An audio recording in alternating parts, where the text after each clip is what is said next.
Could this be the last V8 from Mercedes? Let's find out! Before we begin our review, if you'd like to purchase your very own dream car with your dream price, which could be this very car, head on over to our CarBuyer marketplace to find out more. Sell your car for the best price and get a free instant valuation.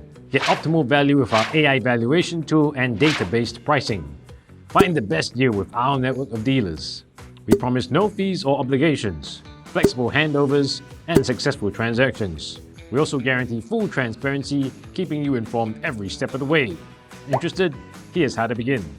Input your car info on CarBuyer Singapore's app and press sell now. Our bidding team will list your car and all you have to do is wait for our good news. Upon agreement, we'll set up everything for you. It's that easy. To learn more, visit carbuyer.com.sg. Now let's return to the review. After its local debut here at the Singapore Motor Show earlier this year, the 7th generation Mercedes-AMG SL Roadster is finally on our roads.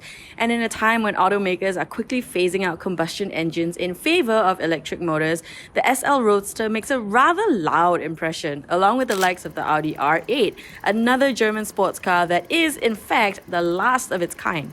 But the SL in this case stands for Super Light, which translates to super light from German. And for a little bit more history lesson, the 300 SL was first built in 1952 for racing, and that led to the iconic 300 SL gullwing in 1954, the fastest production car of its day. And guess how much it recently sold for? And 7 generations later, it's led to this, the Mercedes-AMG SL Roadster. Now, a couple things different about it right off the bat from its previous generations are things like its dimension. You know, it's slightly longer, wider and taller, and comes with a slightly longer wheelbase. What's interesting, however, is that it's built on an all-new aluminum platform, which will also be shared with the upcoming AMG GT supercar, but this is slightly heavier than its previous generations thanks to its four-wheel drive and rear axle steering, a first for the SL class. The 2+2 configuration is also offered as standard for the first time, and according to Mercedes, it's optimal for passengers with a height of up to 1.5 meters, and I'm 1.65 meters, but I can, shrimp down pretty well, so we'll see how that works later. But overall, the SL takes on a more balanced and sportier design against its predecessors with a more rounded rear end and thinner headlights, Up front, your headlamps are Mercedes digital light LEDs, while tail lights are your regular LEDs.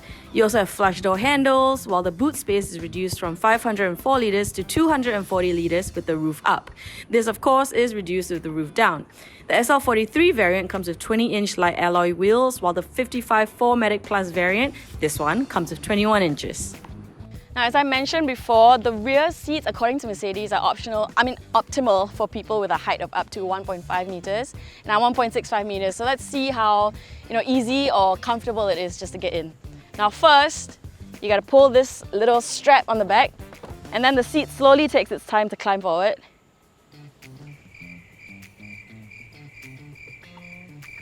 Okay, now it's done, and then you can climb in.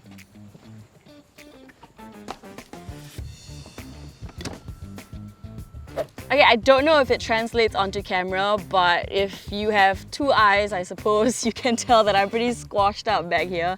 I don't think you're really meant to ride in the back seat of a convertible for a long period of time anyway, but just talking about it, also do note that the front seat is set to the furthermost position, so not everyone riding in front is always going to be giant. I think you do have a decent, at its bare bones, decent space back here. What's really nice also for me, because it's the backseat of a convertible, you don't have like cup holders and USB ports and all that stuff, right? But the nicest thing is that there is a little fan built into the back of the passenger and the driver's headrest, so the person sat back here isn't going to be dying in the sweltering heat, But other than that, it's very basic, bare bones. So the most important thing, of course, is to see what the front has to offer. So let's go.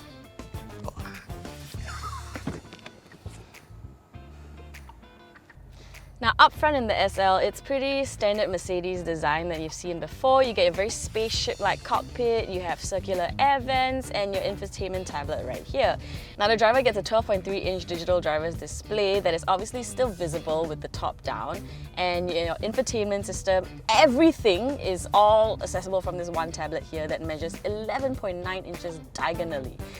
But pretty much your design is what you've seen before in the new C-Class, the EQ models, very classic Mercedes stuff. Now, what's nice to know about the infotainment tablet is also that it can be adjusted from an angle of between 12 degrees to 32 degrees for the driver, comfort while you're driving and when you have the top down.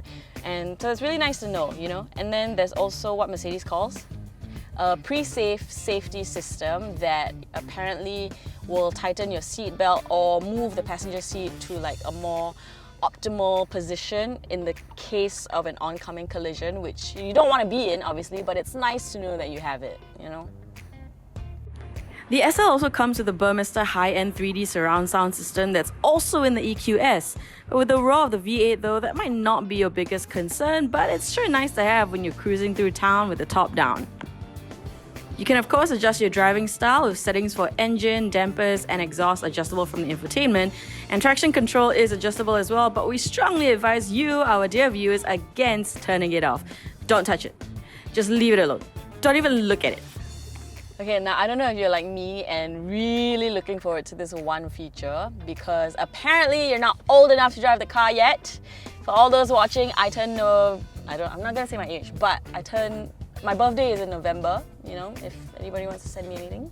But anyway, obviously you've seen earlier on in the video that the roof can come down, and and it's all controlled from this screen, again, right here, I would have thought it would be a button that you can press, but no, it's all electronic, which means if your tablet spoils or whatever, you're pretty much...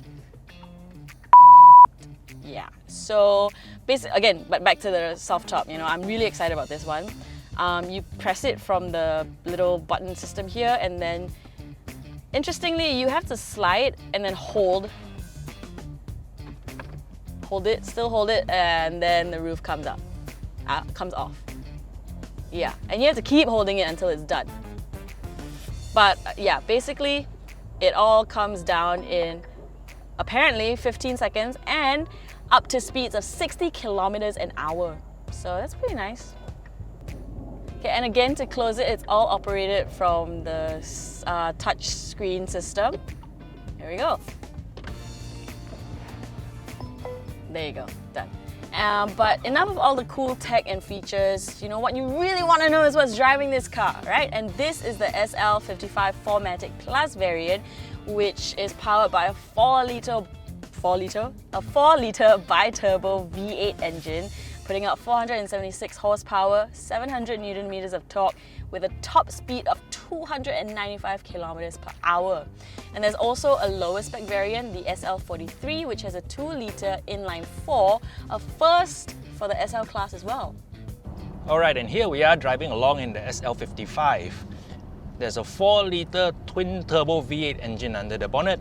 0 to 100 comes up in 3.9 seconds. Any way you look at it, it's a very quick car.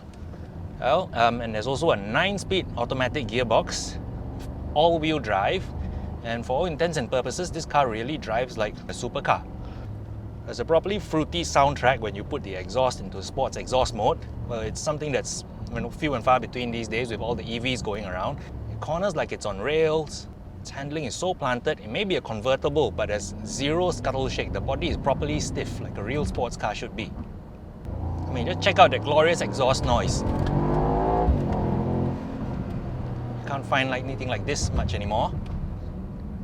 There's the full active aero package on this car. The chin spoiler extends when you go fast enough, and as does the rear spoiler. Right, I mean, this is a proper sports car. It's got all the correct trappings on it. It's a real joy driving around, and it may not have the, let's say, the presence of, let's say, a Ferrari, arguably, but it really feels the part. Now, in day-to-day driving, the suspension is quite soft, but if you firm up, it firms out nicely in Sport mode and Sport Plus mode, which gives it a real character of its own.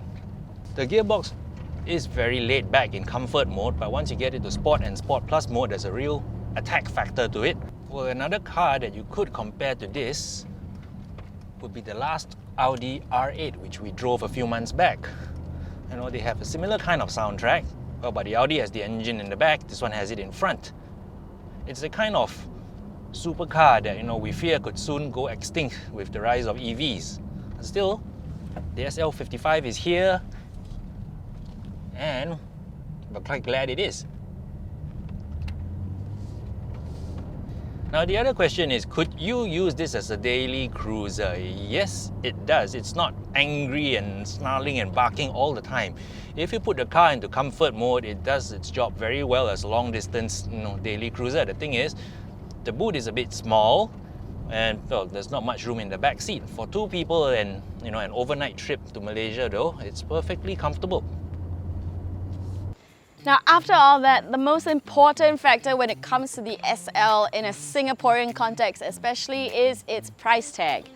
Now, the lower variant SL43 starts from 850,888 Singapore dollars, while this, the SL55 4MATIC Plus, starts from a whopping 1,005,888 Singapore dollars. And yes, COE prices are batshit crazy, and yes, there is additional taxes on luxury cars like this, so you must be wondering, should you buy it, avoid it, or shortlist it?